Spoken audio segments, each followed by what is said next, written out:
पाकिस्तान पर हमले की आशंका के बीच यह बड़ा फैसला हुआ है। गृह मंत्रालय ने सभी राज्यों को निर्देश जारी कर दिए।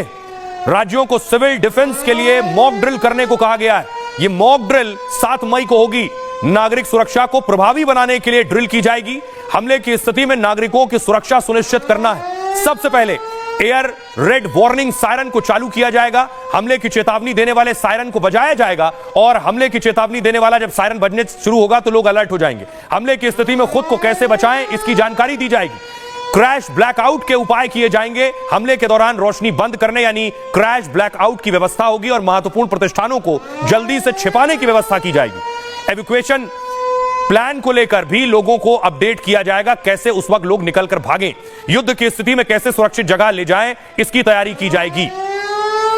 आपको दिखाऊं, बाकायदा इसी की तैयारी बॉर्डर पर बहुत पहले से हो रही। न सिर्फ सायरन, ये आप देख रहे हैं बॉर्डर पर वॉच टावर बना दिए गए हैं, वॉच टावर तैयार कर दिए गए हैं। ये इंडो पाक बॉर्डर की तस्वीर मैं आपको दिखा रहा हूं, जहां इस तरह के टावर बनाए गए हैं। यहां पर सेना का जवान खड़ा होकर दूर तक दुश्मन पर नजर रख सकता है।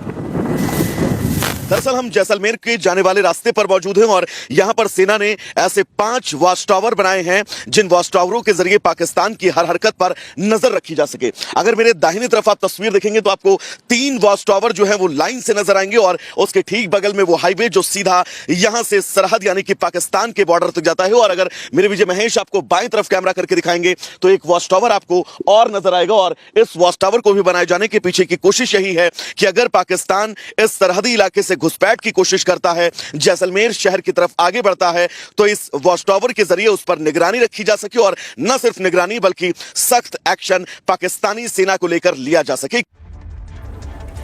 आपने देखा वैभव की रिपोर्ट। अगली तस्वीर मैं आपको दिखाऊं, पाकिस्तान लेकिन डरा हुआ। पाकिस्तान में कल देर रात एक बड़ी बैठक हुई है। यह बैठक पाकिस्तानी सेना के बड़े अफसरों की बताई जा रही है और इस बैठक में तैयारी यह हो रही है कि आखिर करना क्या है, यह पाकिस्तान की सेना को सूझ नहीं रहा।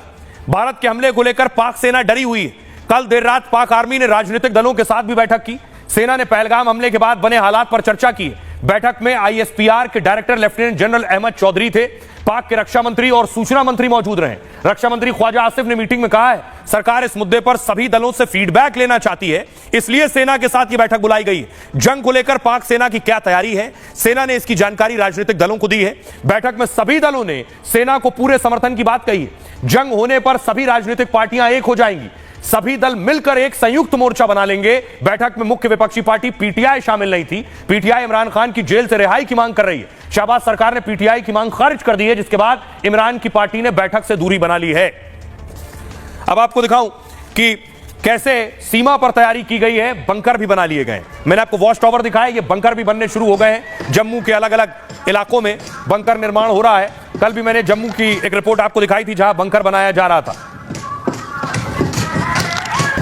लाइट्स आपको दिख रही है, सरहद की लाइट्स हैं। यहां पर प्रशासन की तरफ से तीव्र गति से काम चल रहा है। काम है बंकर बनाने का, जिंदगियां बचाने का। जी हां, यहां पर जो है हर एक घर में इंडिविजुअल बंकर्स बनाए जा रहे हैं ताकि आम लोगों को किसी तरह की दिक्कत परेशानी का सामना न करना पड़े जब पाकिस्तान अपने इलाके से आम लोगों को निशाना बनाए, युद्ध विराम संधि का उल्लंघन करे। गाँव में बन रहे हैं, हमने देखा इस गाँव में तकरीबन 200 के करीब बंकर्स हैं और भी बन रहे हैं। कितना दिन लगता है इस बंकर को बनने में? सर इसको 8 से 10 दिन लग जाते हैं बंकर को बनने में। 10 दिन में पूरा तैयार हो जाता है? जी जी सर। तो अभी बिल्कुल सामने पाकिस्तान है। और इस बीच पाकिस्तान से बड़ी खबर आ रही है, आपको बता दें पाकिस्तान में बड़े नेता फजलुर रहमान कह रहे हैं पाकिस्तान की सेना गंभीर नहीं है। भारत के डर से लापता हो गए पाकिस्तान के कई मंत्री गायब हैं जिनका कोई अता पता नहीं है कि आखिर कहां चले गए। पाकिस्तान की संसद में मौलाना फजलुर रहमान का बयान। पहले तो यह मसला था कि पुलिस के बारे में मैंने कहा कि सूरज गुरूब होने से पहले वो थानों में महदूद हो जाते हैं, उन्हें बाहर निकलने से मना कर दिया गया है। सारी रात सुबह तक मुसल्लह गिरोहों के कब्जे में होती है, सड़कें उनके कब्जे में हैं, देहातें उनके कब्जे में हैं, देहातों की मस्जिदें उनके कब्जे में हैं, लोगों के बैठकें उनके कब्जे में हैं। और इस सूरत हाल में आप मुझे बताएं कि फिर रियासत की रिट कहाँ है, फौज कहाँ है, रियासत की दिफा की कुव्वत किधर है?